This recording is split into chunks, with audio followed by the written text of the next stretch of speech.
देखो, अब हम करते हैं अपना क्वेश्चन नंबर 12 हमारी इस सीरीज का, chapter 3 human reproduction, class 12th biology. Question number 12 is explain the following terms.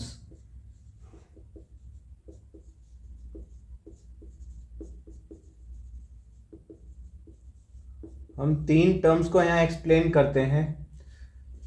ये बहुत बेसिक सी टर्म्स हैं, पहले भी आ गई हैं।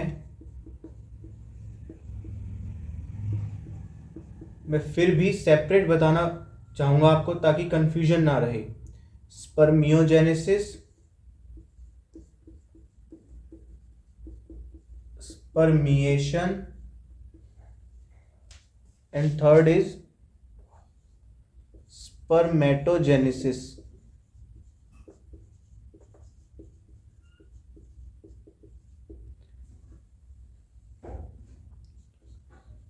आंसर, क्वेश्चन को हम ऐसे अटेम्प्ट करेंगे जैसे 3 मार्क्स में हो एक एक टर्म, और फाइनल मार्क बोर्ड में पूछी हो।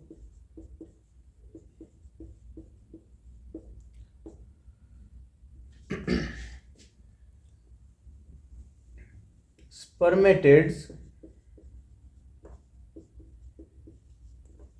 Transform to form spermatozoa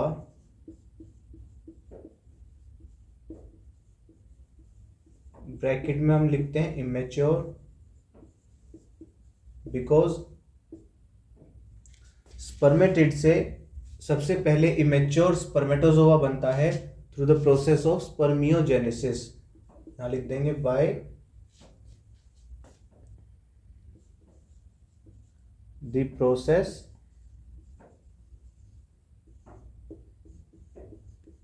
spermiogenesis.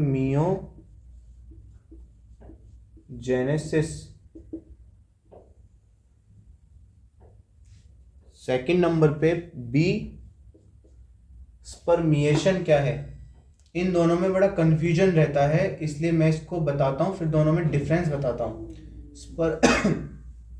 एक सीक्वेंस तो आप ऐसे ही समझ लो, पहले ये है बाद में ये है, पहले इसीलिए मैंने पहले इसको रखा है बाद में इसको रखा है, ए बी।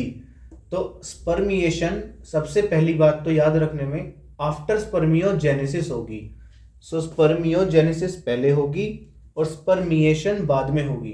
तो स्पर्मियोजेनेसिस में क्या हुआ है, इमेच्योर स्पर्मेटोजोआ बन गया है स्पर्मेटिड से। अब स्पर्मिएशन में क्या होगा, ये इमेच्योर स्पर्मेटोजोआ का ही कुछ होगा ना। तो एक चीज आप यहां समझ सकते हो कि स्पर्मियोजेनेसिस में तो स्पर्मेटिड्स का कुछ होता है, स्पर्मिएशन में स्पर्मेटोजोआ इमेच्योर वाले का कुछ होता है। सो इसको लाइन में लिखते हैं हम, after spermiogenesis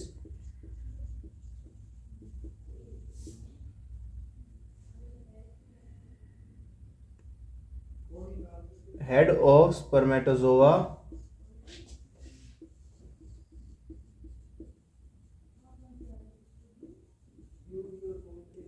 get embedded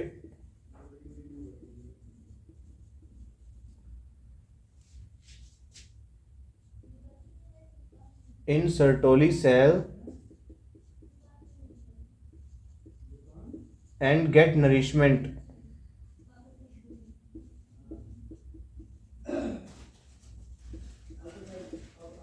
After this, these spermatozoa are released from the seminiferous tubule. After this, spermatozoa are released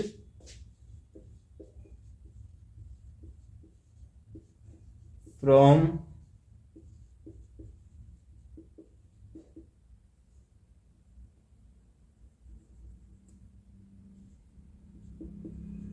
seminiferous tubule by the process permeation, by process permeation।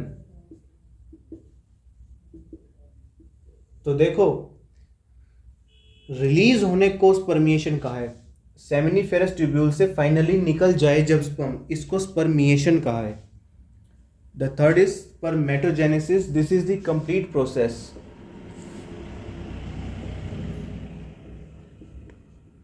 ए और बी इसी के पार्ट हैं, स्पर्मेटो के ही part है, मियो, मिया और मेटो, इतना ध्यान रखो बस, इतना सा डिफरेंस है, मियो, मिया और मेटो। सो जो स्पर्मेटोजेनेसिस है ये बड़ी प्रोसेस है, इसी के ही पार्ट हैं ये दोनों।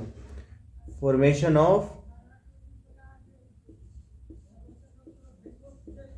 sperm cells from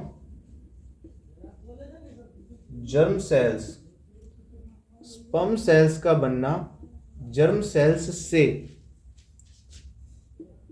is known as spermatogenesis।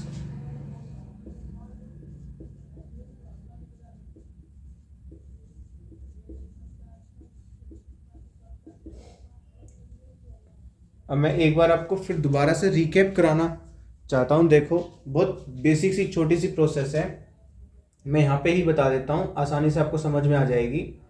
ये टेस्टिकुलर लोब्यूल, ये सेमिनिफेरस ट्यूब्यूल्स, ठीक, इनके अंदर ये सेल्स, अगर इस लेयर को हम अगर थोड़ा सा एनलार्ज करके देखें तो ये लेयर हमें ऐसे दिखेगी, जिसमें ये जर्म सेल्स, ये सर्टोली सेल।